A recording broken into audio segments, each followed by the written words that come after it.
It was supposed to be a simple weekend, a break from the chaotic noise of the city, the endless meetings, the constant pinging of my phone. I needed silence, a retreat. So, when the offer came to stay in my grandmother's old house by the lake, I jumped at it without hesitation. She'd passed away a few years ago, and the place had been vacant ever since. I thought it would be the perfect way to clear my mind, reconnect with my thoughts, and escape the constant barrage of modern life. The weather forecast had promised a light drizzle, nothing more than a soft, soothing background. But by the time I arrived, the rain had turned into a steady downpour, relentless and heavy. The house stood on the edge of a small lake, the trees around it bending with the wind. It was surrounded by an eerie silence, the kind that only comes when nature is interrupted by nothing but rain. No birds, no animals, just the soft rustling of leaves and the occasional creak of the old house. I was alone. I knew I would be. I hadn't invited anyone, and no one had come along to join me. I loved the solitude, the idea of just being with my own thoughts for a change. The house was as I remembered it. Dark wood, old furniture covered in dust, the smell of aged pine and damp earth in the air. I set my bag down in the foyer and wandered through the rooms, running my fingers along the familiar furniture. Everything was still. It felt like no one had touched anything in years, yet the house seemed alive in a way I couldn't explain. A strange hum vibrated through the walls, faint but persistent. I dismissed it at first, chalking it up to the age of the house or the wind, but something about it unsettled me. I decided to settle into the living room, my favorite room in the house, the one with the big fireplace. As I sat there watching the rain pour down, I felt a sense of calm wash over me. I made a cup of tea, took a deep breath, and felt the weight of the world slip away. The clock ticked on the wall. 10 p.m. I yawned and stretched, ready to turn in for the night. The storm outside had picked up, the wind howling now, causing the windows to rattle. I pulled the blanket over me, sinking into the couch. My phone had no signal out here, so I set it aside, completely cut off from the world. The stillness was comforting at first, but as I tried to sleep, it grew heavier. The silence in the house was no longer peaceful. It was suffocating. Then I heard it, a soft thump coming from upstairs. I froze, listening intently. Another thump, and then a scraping noise, like something being dragged across the floor. My heart skipped a beat. I stood up slowly, feeling a chill run through me. It had to be the wind, right? Or the house settling? But no, this was different. It was too deliberate, too purposeful. I walked cautiously to the bottom of the stairs, the wooden steps creaking under my weight. The house was too quiet, too still. I stood there for a moment, wondering if I should investigate. The thought of checking it out made my skin crawl, but I couldn't shake the feeling that someone was up there. Taking a deep breath, I ascended the stairs. The air was colder up here, and the shadows seemed to grow darker as I moved forward. The hallway stretched before me, empty and dimly lit by the faint glow of the rain through the windows. The scraping sound was louder now, coming from the room at the end of the hallway, my grandmother's room. I stood in front of the door, my hand hovering over the doorknob. The thumping had stopped, replaced by the sound of something heavy breathing. I felt a knot form in my stomach. I could almost hear it, the slow, labored intake of air, like someone or something was waiting for me to come inside. I turned the knob. The door creaked open, revealing an empty room. No one was there. No one could be. The bed was neatly made, the curtains swaying gently in the wind. But there was something off. The air felt thick, like the room had been closed up for years.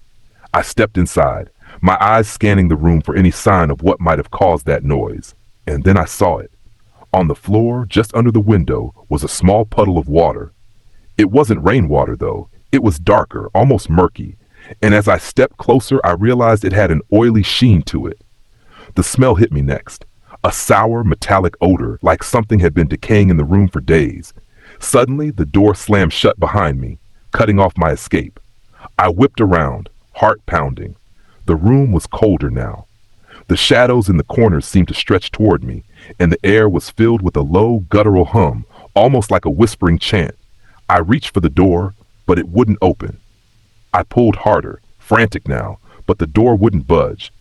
The whispering grew louder, and I could feel something watching me, closing in. My breath quickened, panic rising in my chest. And then it stopped. Everything went still. The hum, the whispers, the wind outside, everything vanished. I stood there, frozen in complete silence. My body was tense, waiting for something to happen, but nothing did. I turned slowly, eyes darting around the room, and that's when I saw it. In the corner of the room, half hidden by the shadows, was a figure. It was tall, its shape vaguely humanoid but distorted. It had long, ragged arms that seemed to stretch out of the darkness. I couldn't make out its face, only the blackness of its eyes, empty, hollow, and endless. I couldn't move. I couldn't scream. I was paralyzed, my body unwilling to respond. It stepped forward, its movements jerky and unnatural, like it wasn't entirely sure how to walk. It reached out, its fingers elongating, scraping against the wall as it approached me. And then, just as it reached me, I woke up. I was back on the couch. The rain was still falling, the storm still raging outside.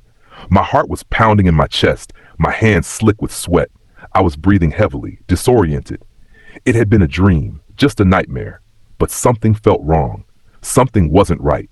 I glanced at the clock, 3 a.m. I tried to shake off the feeling, but it lingered. The room felt different now, heavier. The shadows were darker, deeper. I stood up, pacing, trying to calm myself down. The house creaked and groaned, but it was the wind. It was just the wind. That's when I heard it again, the sound, the scraping. It was faint at first, almost imperceptible, but then it grew louder. House on Willow Lane. It was the perfect storm, or at least that's how my mother put it when she left me in the house alone. "Don't forget to lock the doors, Tim," she had warned, her voice thick with concern. "Stay inside, stay safe, and call me if you need anything." I nodded, not fully understanding the gravity of her concern. After all, I was 14 and I had been alone before. What could go wrong? As the rain started to fall, heavy and relentless, I watched from the living room window. The dark clouds above swallowed the sky, turning everything into an endless gray. The house on Willow Lane, where I had lived my whole life, creaked with the wind. The trees outside shook violently, their branches scratching at the windows like skeletal fingers. The house felt different in the storm. The usual creaks and groans seemed amplified, as if the very foundation was sighing under the weight of the weather. But it was nothing I hadn't experienced before. I sighed and sank into the couch, pulling the blanket tighter around me. I was alone. My parents had gone out for the evening, another business meeting my mother couldn't miss. It didn't bother me. I was used to it. But tonight, there was something about the storm that made me feel uneasy, something gnawing at the back of my mind. Around midnight, the lights flickered. I groaned, annoyed. The storm was getting worse, and I didn't need any more interruptions. I grabbed the remote, planning to switch on the TV, but the screen blinked out before I had the chance. The entire house was plunged into darkness. "Perfect," I muttered, fumbling for my phone to use its flashlight. My hands trembled slightly as I turned the beam of light toward the hallway. The silence that followed was suffocating. The wind howled outside, but inside the house, it was eerily quiet. Too quiet. I tried to push the thought out of my mind, but the hairs on the back of my neck stood up. The flashlight's beam flickered, catching something in the corner of the hallway. I froze. Was it just a shadow or something else? The house was old. The hallway, lined with old photographs and mirrors, seemed to stretch endlessly in the beam of light. My footsteps echoed as I made my way toward the kitchen, where I remembered there was a spare flashlight in the drawer. But just as I reached the kitchen door, a sudden sound echoed through the house, a sharp, unmistakable creak. I stopped dead in my tracks. It came from upstairs. For a moment I convinced myself it was the house settling. But then the sound came again, this time louder, more deliberate. Someone or something was walking on the second floor. I swallowed hard, my mouth dry. My heart pounded in my chest as I slowly made my way toward the stairs, the flashlight shaking in my hand. As I reached the bottom of the staircase, the footsteps above stopped. For a moment, the silence seemed to stretch out like a thick blanket, pressing down on me. And then, just as I started to breathe a little easier, I heard something else, a whisper. It was faint at first, like the wind, but then it grew louder. A soft, raspy voice. "Tim, Tim, my name." I froze, my breath caught in my throat. Who was up there? Was it someone who had broken in? I wanted to run, but my legs refused to move. My body was frozen in place, held by a force I couldn't explain. Tim. The voice was clearer now, closer. It was coming from the top of the stairs. I turned and bolted into the living room, my heart racing. I slammed the door behind me, my hands trembling as I gripped the doorknob. My phone was still in my pocket, but I didn't dare check it. The beam from my flashlight flickered again, casting long shadows across the walls. I felt it. Someone was watching me. Every corner of the house seemed to grow darker, the shadows stretching and shifting. I knew the house too well to mistake the feeling. It was as if something was in here with me, something watching, something waiting. And the worst part was that I couldn't move, couldn't make sense of it all. The TV screen turned back on suddenly, lighting the room with a soft glow. The flickering image on the screen was distorted, the shapes on the screen unrecognizable, but one word flashed across it: leave. I jumped back, stumbling into the chair behind me. My pulse raced as I stared at the screen, the strange word lingering there for a moment longer than seemed possible. Leave? Where could I go? I was alone, trapped in a house that felt alive, suffocating under the weight of its own dark secrets.